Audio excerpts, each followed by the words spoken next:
Hello and welcome to Can't Find My Way Home, the podcast where expats from around the globe talk about the music and art scene in their adopted home. I'm your host, Craig.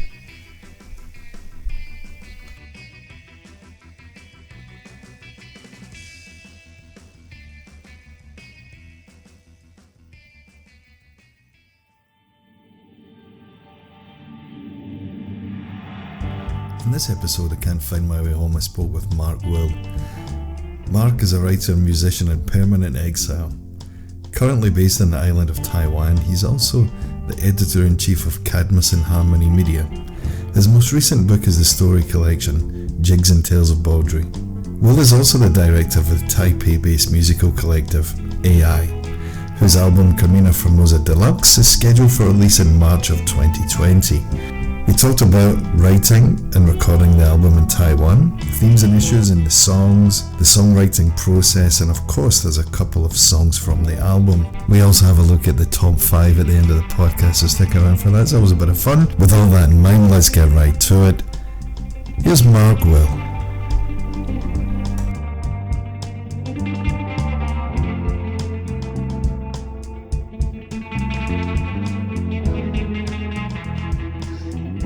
So Mark, thanks for joining us today. Hey Craig, good to be with you. I hope you're well. Not too bad. Yeah, we're actually speaking... Chinese New Year here. There may be some fireworks in the background. Oh, and it's Saturday night as well, so... There you go. How long were you off work for? I'm off until the 10th of February. Oh, that's not a bad little stretch. No, it's all right. I'm not going anywhere. I thought I'd use this time to cross some things off my list. A lot of things that I meant to do before the end of last year. I didn't finish them, so maybe I can during this break. Cool. How are the Taiwanese reacting to the virus situation in China? I don't know. I've not really heard too much about it. I don't know that anyone here is really that concerned. There was some reaction to the situation in Hong Kong, but that seems to have passed. And of course, you've just had a recent presidential election as well. Yeah. The incumbent won another term by a landslide. Yeah, I saw that. So we shall see how that transpires. Well, I don't know if you've followed it closely, but her primary opponent was basically the Taiwanese Trump, as far as I can tell. So I don't necessarily support the lady that won, but I'm certainly glad that the guy she was running against was defeated. Yeah, the lesser of two evils and all that. I guess so. Anyway, we're here not to talk about weather, fireworks, or Trumpisms and all that. But maybe in the due process of this conversation, it might rear its ugly head again. Yeah. We're here to talk about the music primarily. Mark, could you tell us how you ended up in Taiwan and I came here in 2010, summer of 2010. So I've been here almost 10 years. As you know, I was in Korea before that for roughly 5 years. So I've been away from home, as it were, for almost 15 years. Well, it's one of these kind of deep philosophical questions. Where is home? It's as an expat, it's where you are at the moment, I think. But home for you, or at least where you're from originally. I'm originally from the States, but I don't feel that it's home. I mean, it's just a place I go to visit friends and family. I don't see myself living there or working there ever again. Yeah, I mean, at the moment, Taiwan is home, and for the foreseeable future, I think it will remain home until the island's underwater or, China takes over. Whatever comes first, eh? Yeah. we'll see. I know that you're a very productive person, artistically with the writing and with the music and all sorts of other things in between. Primarily, we're going to focus on an album today. Could you tell us a little more about the AI project and the album, Carmina Formosa? Sure. So I'm the director, I guess you could say, of the Taipei-based musical collective I. That is the phonetic transcription, open square bracket, lowercase a, lowercase I, closed square bracket. So, yeah, it's pronounced I, like first person singular, or the ocular organ that you see with, or the Chinese or Japanese word for love. What else? German egg, right? Spanish, I, and Scottish, AYE, yes. So a lot of meanings there. It's a visual pun, I guess you could say. But anyway, I started in, 2014, I guess, when I met the virtuoso guitarist Oren Avni, and I started to show him the songs that I was working on at the time, because I had the idea of recording a new album after, the one that you and I worked on in Korea.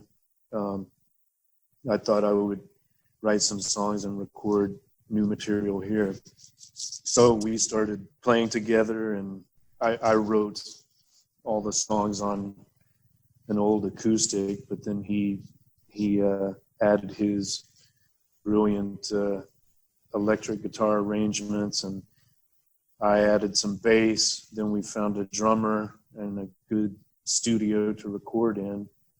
And in 2016, we came out with Carmina Formosa, which was basically just guitar, drums, bass, vocals, and that was it. But I always felt like something else could be done with the arrangements. I always was hearing like other sounds, and so I wanted to add keyboards and more percussion and more production. And so I started working on something called Carmina Formosa Deluxe.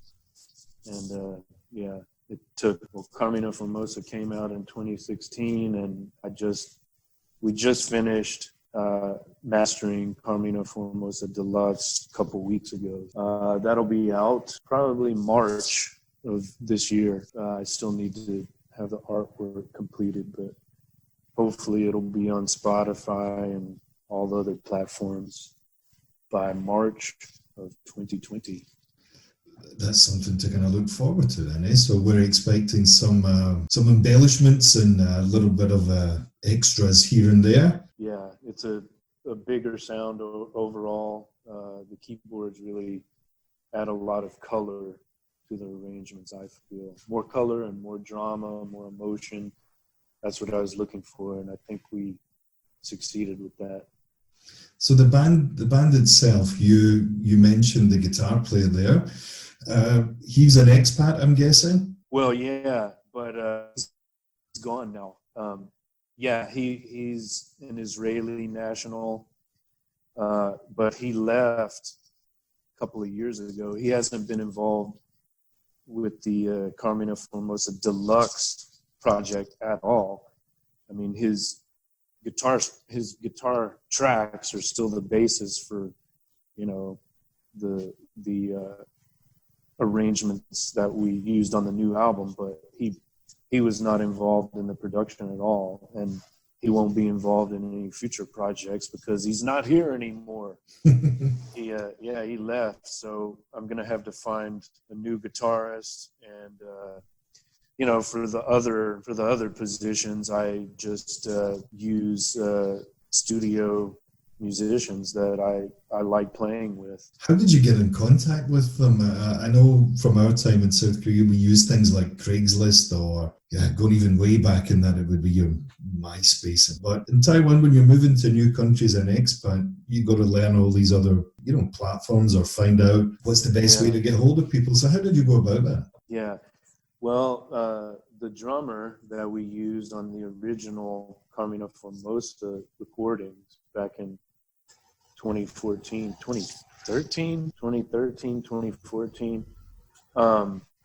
Yeah, 2014.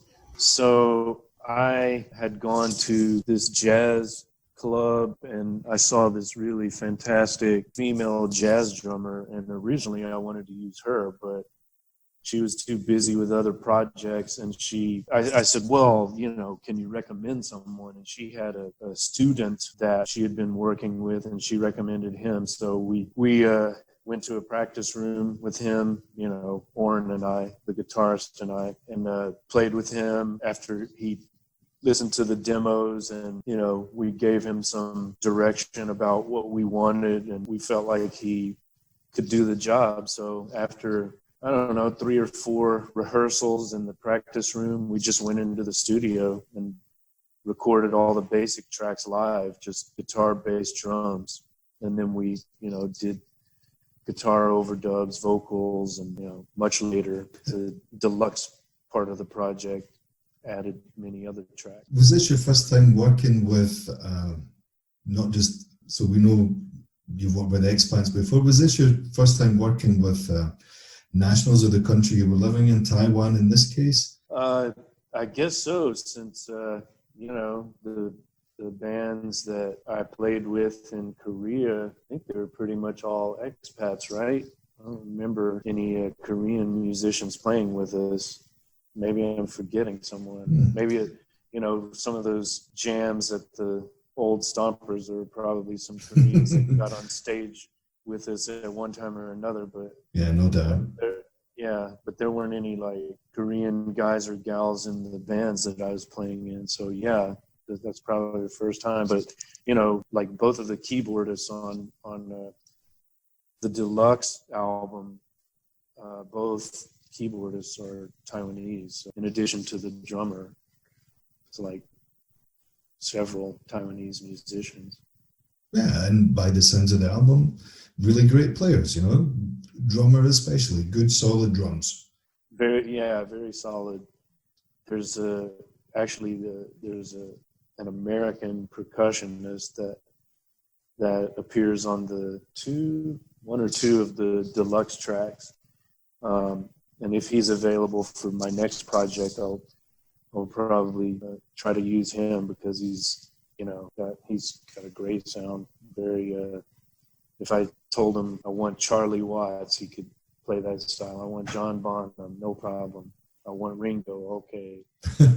He's got it all pre-programmed down there. Yeah, he's pretty versatile, but we'll see. Nah, that's great though. The main thing is the guitarist. I've got to find someone new. It'll be hard to replace Oren, but yeah, it'll be someone new who brings a different sound and a different vibe. So that's a good thing. Yeah, totally. And as we know, this kind of expat life you have is very transient. Eh? People come and people go, and you move on to the next thing, and it adds something and replaces something or fills in a gap, or they might just be there for 6 months, or it's all a bit here and now, and let's get it done, let's get it on. Yeah, well, since I'm not really focused on playing live, and I'm just I is basically a studio band, and I'm okay with that. I've just accepted it. I like writing and recording music. So, if I can just get someone to come in for an afternoon and lay down their track, I don't need them after that. I don't have to depend on them to play shows with me for 3 months or 6 months or whatever. And scheduling conflicts and work gets in the way and all of these other un-rock and roll things. Yeah, all of that. Exactly. Before we listen to one of the songs from the album, maybe we talk about the theme of the song we're going to listen to. It's the one we've chosen is Dystopian Theme Song. Could you give us a little more insight or info on what it's about? Well, I wrote the guitar part and the riff actually a long time ago. Back when I was still in Korea, I had like the chords, and I knew that I would use it for something later. So I had the basic music already written, and then I was thinking about the current geopolitical situation, or back in 2014, not much has changed. Like, it's the same geopolitical situation and the increasingly dystopian world that we live in.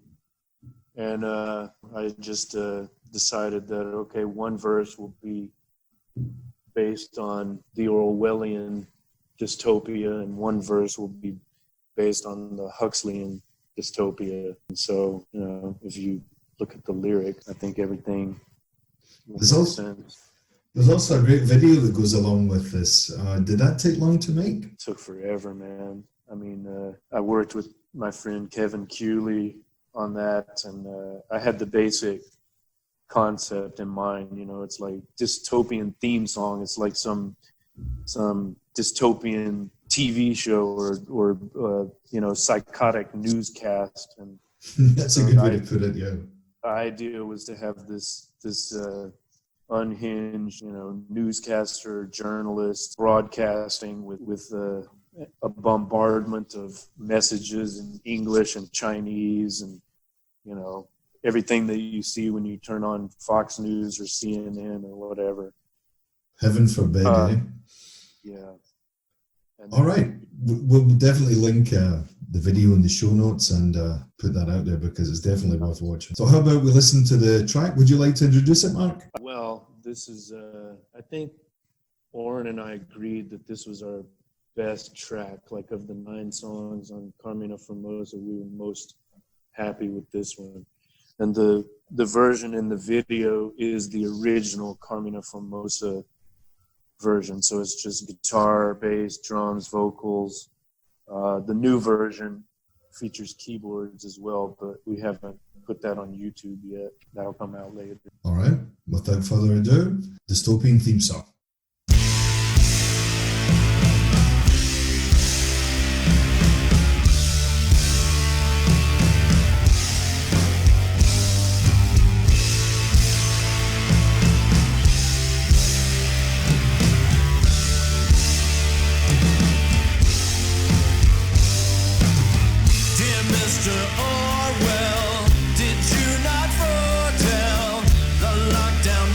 State we have constructed so well.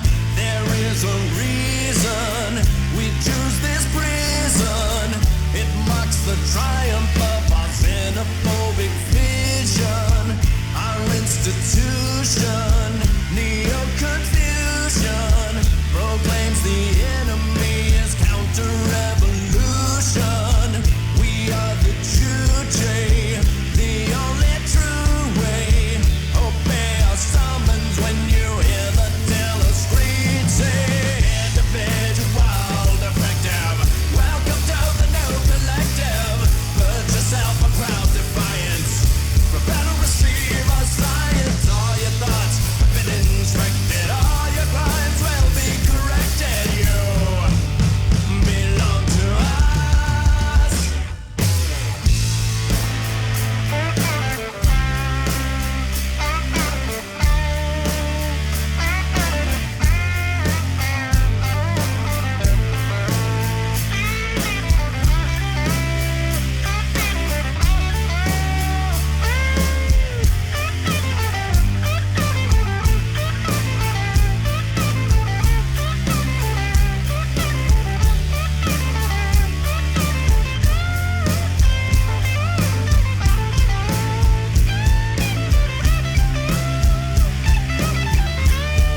if you listen to them in sequence, there is a kind of,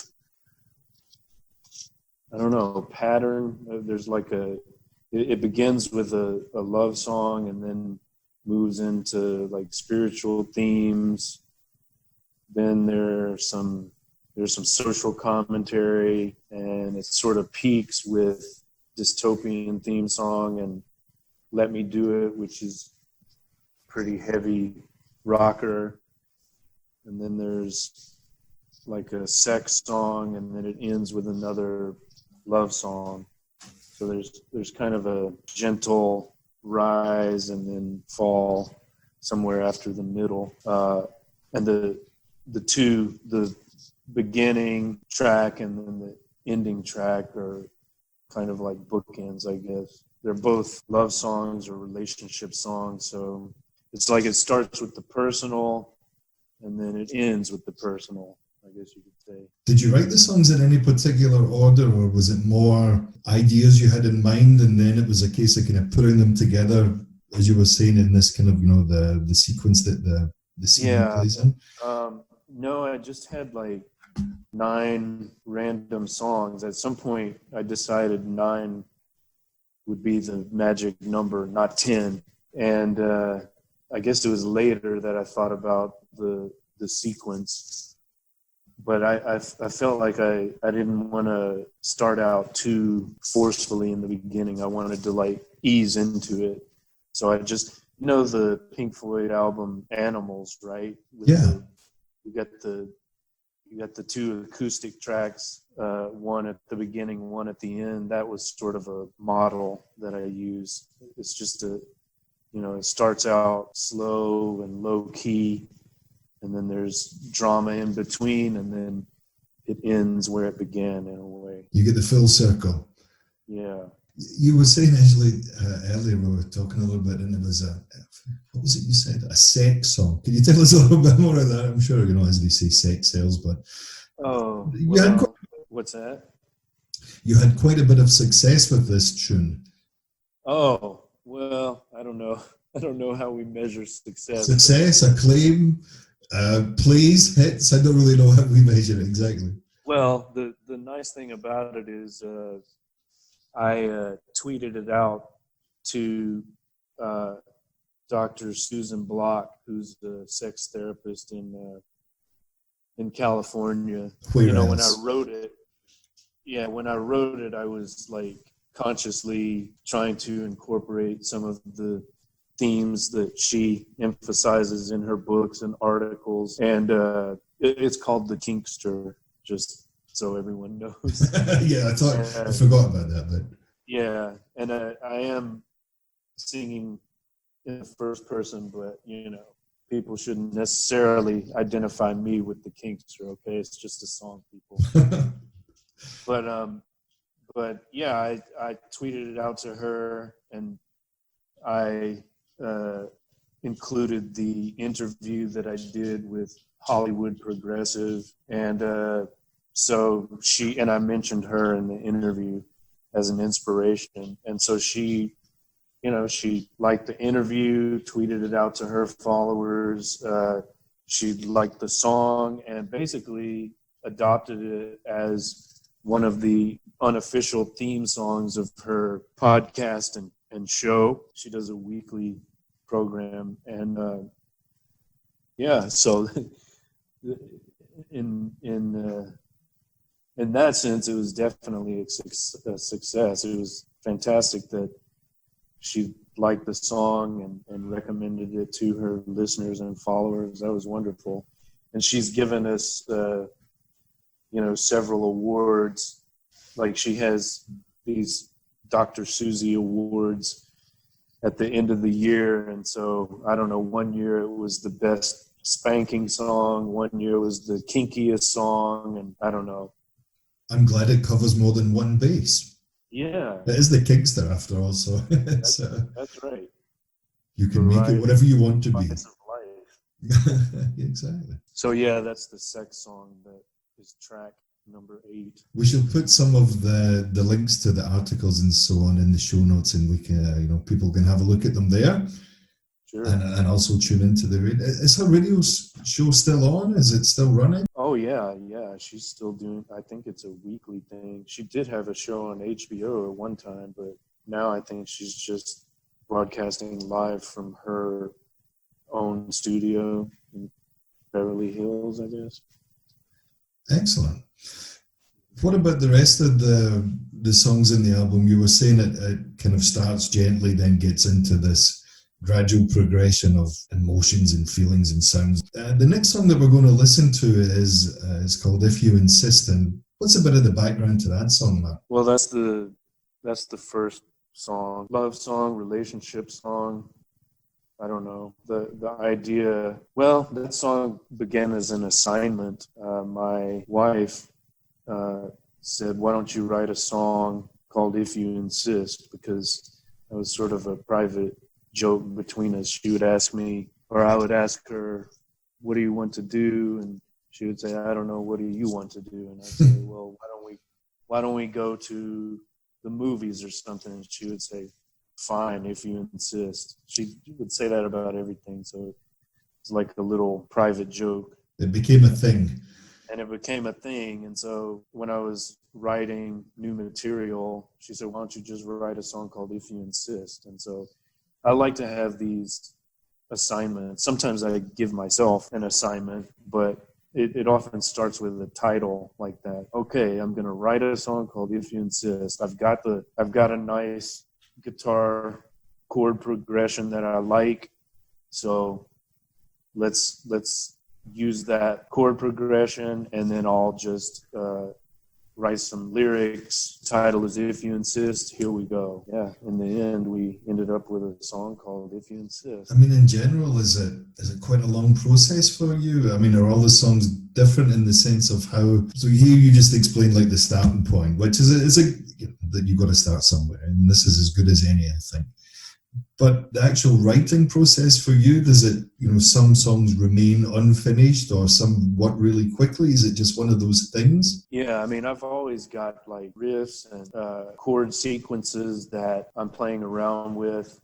I mean, like if I were to start writing a new album today, I would have pretty much all the music. I've got at least 10 chord sequences that I could use for songs. So it usually starts with that, and then I just think about themes and titles, and then the lyrics usually come last. I mean, that's not true 100% of the time, but for me, that's how it seems to work most of the time. Of course, the chord patterns are most often written on guitar. A few songs I've written started out as piano, but usually I write with the guitar. Guitar and pen, as Pete Townsend would say.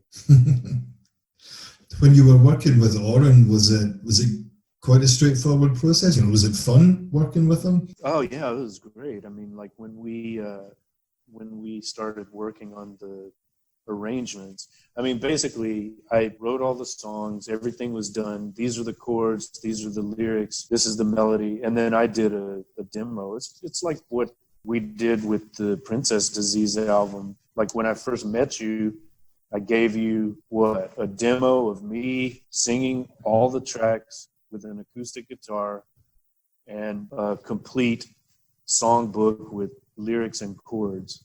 So it's the same thing. Like I write the whole album, then I share it with the musician. Yeah, the process was the same. Like he had heard all of my original demos with just me in a room with an acoustic singing. And then we started talking about like, what should this sound like when we play it with a band? And so I pulled out the bass, he pulled out the guitar, and we started working on arrangements. We talked about, I mean, we planned everything, even beats per minute.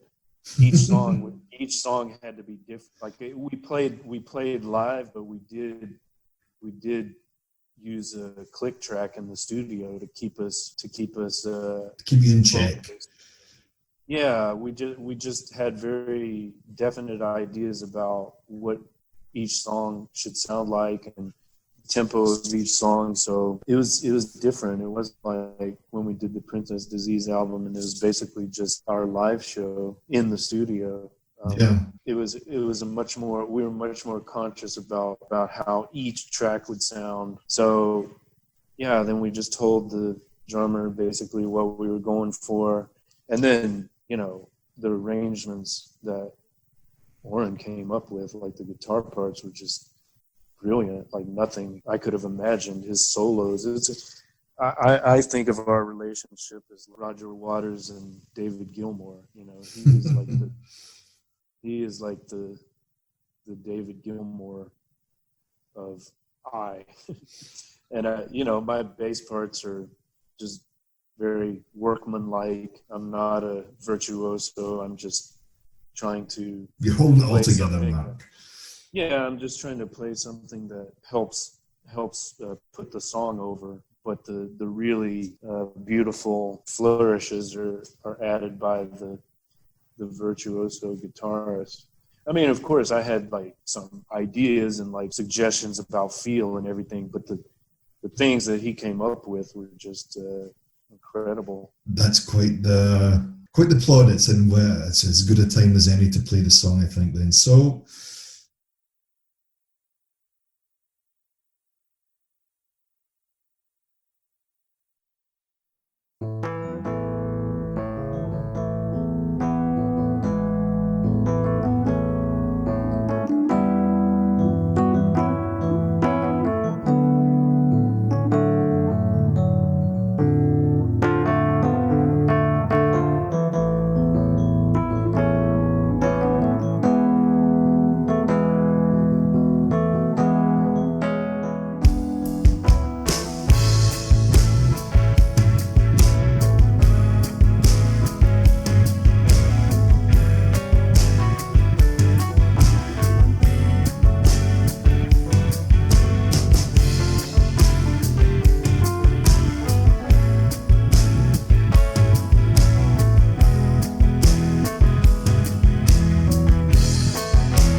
Okay, welcome back. And Mark, as we were talking about just before we heard the song there, the guitar really stands out in that track. The intro doesn't seem that long. It is quite a long intro, and I mean this in a really positive way, but it just sounds great.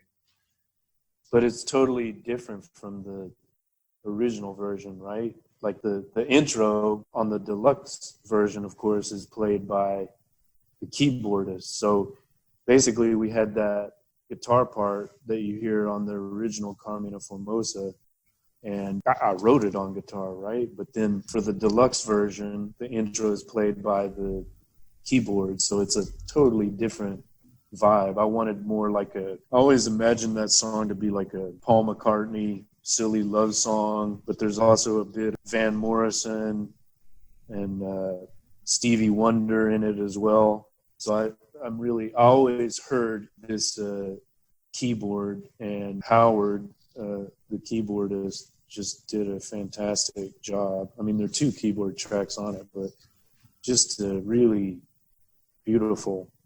It just adds so much color and drama and emotion. Yeah, well said. So for me, it's just more, I don't know, it's more what I heard in my head originally. I'm glad it all worked out.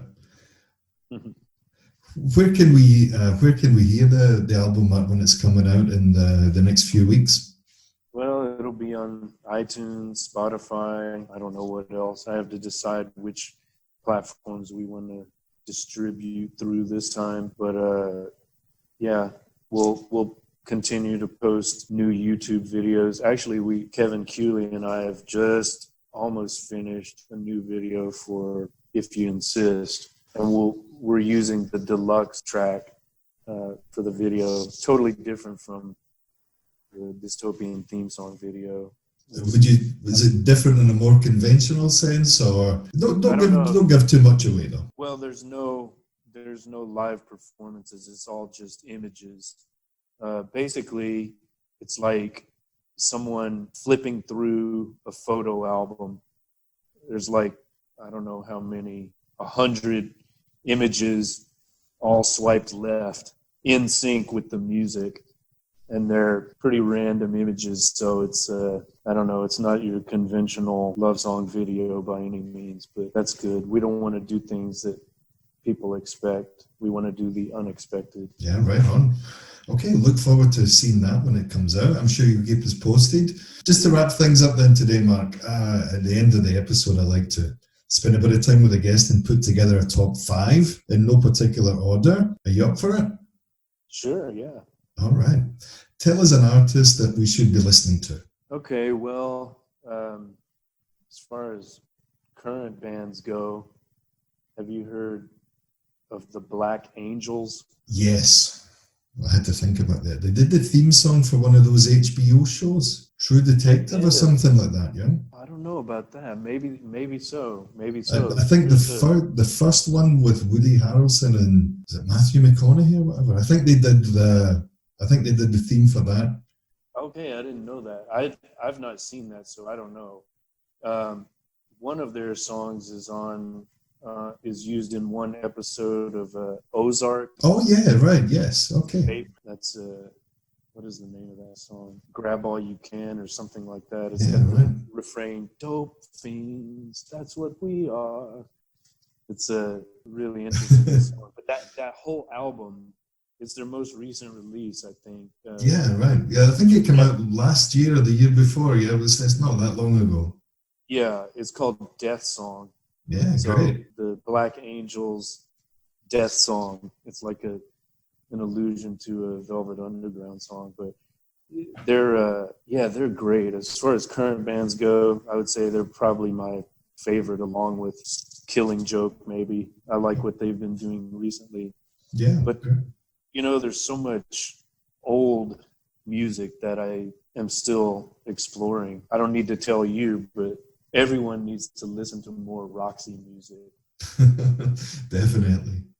Like it never gets old. Siren is such a great album. Avalon is great. For Your Pleasure, really good stuff. And I'm just like discovering it now, or just in the past few years. I've gotten into it. They were never really on my radar before. And let's see, have you heard of a group called Fanny? I have, yeah. It's an all-girl group from the 70s. Yes. Yeah. And they are fantastic. There's one album of theirs that I've listened to multiple times. I can't remember it now. I think it's their second one. It's great, man. Great songwriting, great performances, and it's two Filipina Americans. Yeah, right. That's it. Yeah, right. Yeah. And one of the sisters was she had like a relationship with David Bowie, and like he was a fan of theirs, I think, and he sent them a fan letter, and one of the sisters was like, "Who's this guy?" But the other one I think knew about him, and then like, I don't know, they started a relationship, and he praised them very highly. He's like, it's an outrage that people don't know more about this group. I mean, their songwriting is excellent. They're great performers. Yeah, musicianship's great. Yeah, it's good stuff. So I recommend them. And I think I've seen a video of them there's an old German music show called Beat Club. Yes. So I think one of the clips I've seen was from that show, or it's from an American show of the same time. But yeah, great stuff.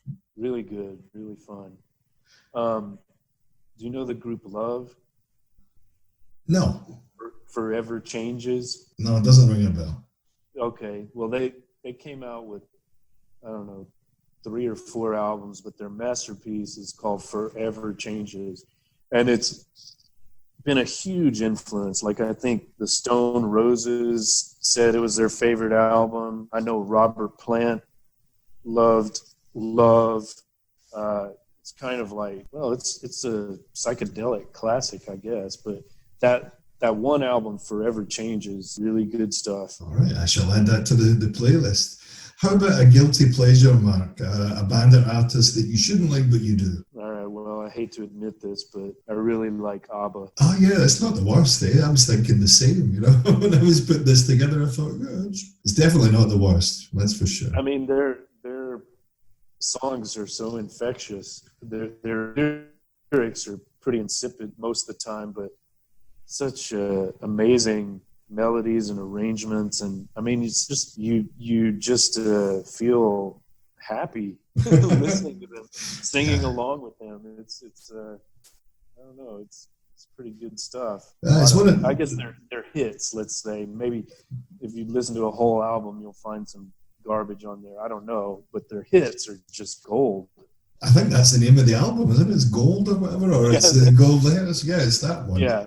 But yeah, you won't really find a bad track till it gets near the end of the career. Was it Super Trooper and all that? It gets a bit. Yeah. But all the early stuff's just fantastic, Well, I've got another one for you too. Yeah, go for it, man. Hall and Oates. Oh yeah. Abandoned Luncheonette's a great album. Okay. So I don't have to feel guilty about it. No. I don't know. I guess I have all these dark secrets too, eh? So.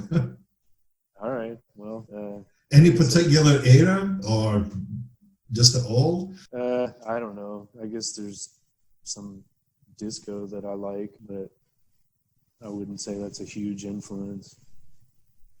I'm pretty much a classic rock kind of guy. Yeah, aren't we all at heart, eh? What about who would you most like to collaborate with and why, if you were putting together another project, as it were? Well, I will be soon, and that's true. I need a new guitarist, so if Jeff Beck is available, I hope he comes to Taiwan. Well, he played in Korea not long ago. I think he's actually played in South Korea a few times. Okay. I wonder what I would have to do to get him to come to the studio with us. Suitcase full of cash usually works for me. Or maybe a bottle of something. I mean, of course, there are so many others. I would love to work with Paul McCartney.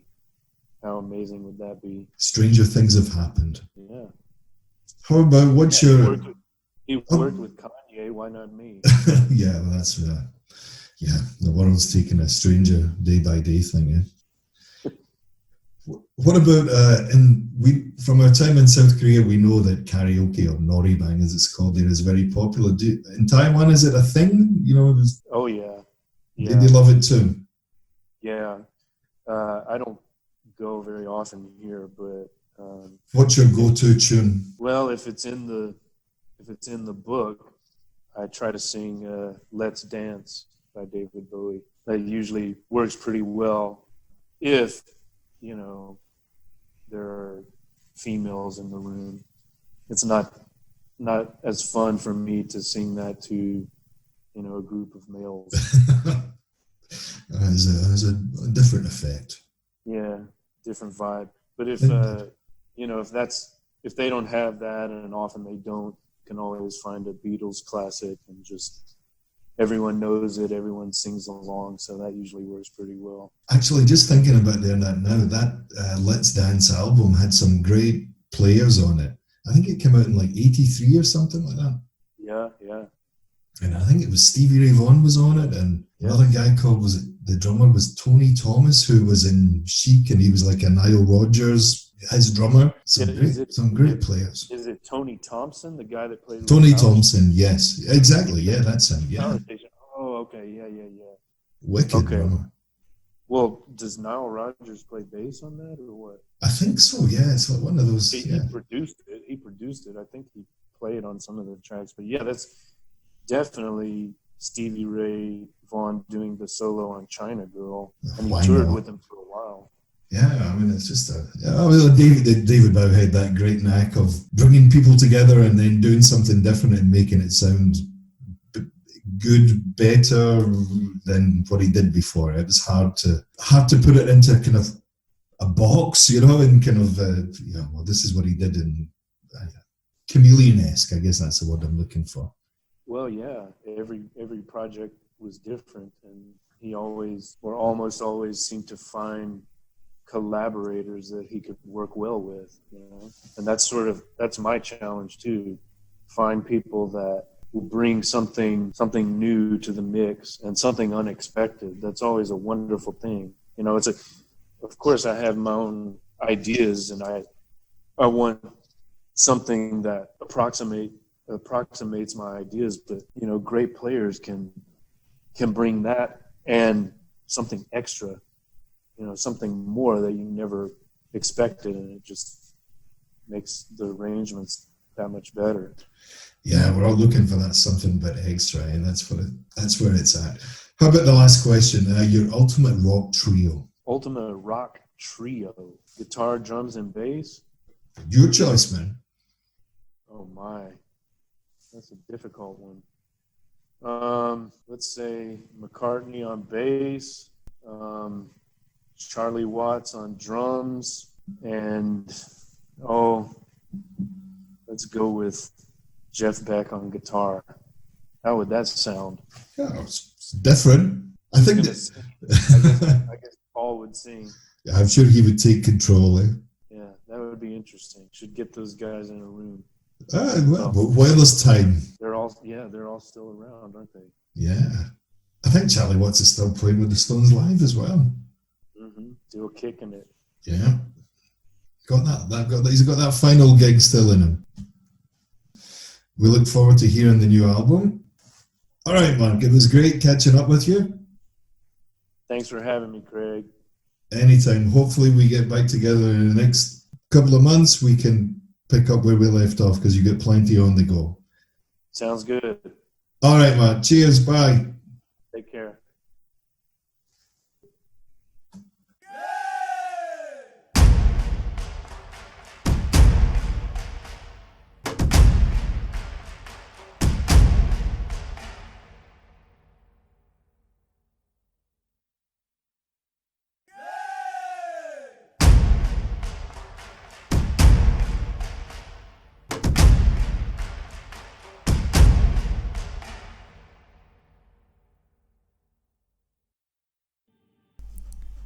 Thanks for listening to this episode of Can't Find My Way Home. I get the dog here at my feet.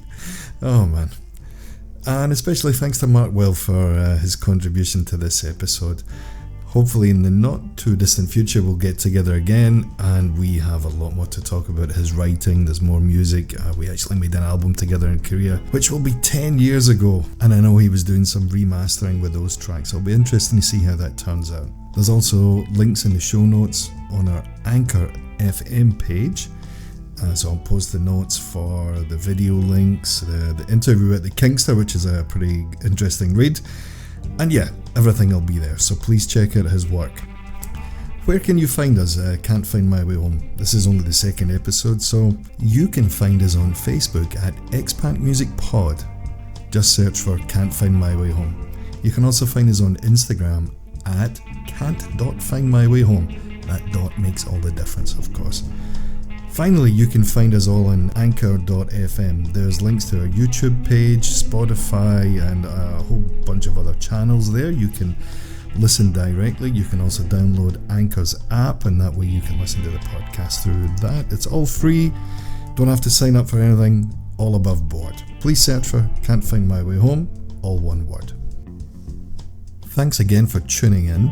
There'll be another episode up soon. See you on the next one. Cheers.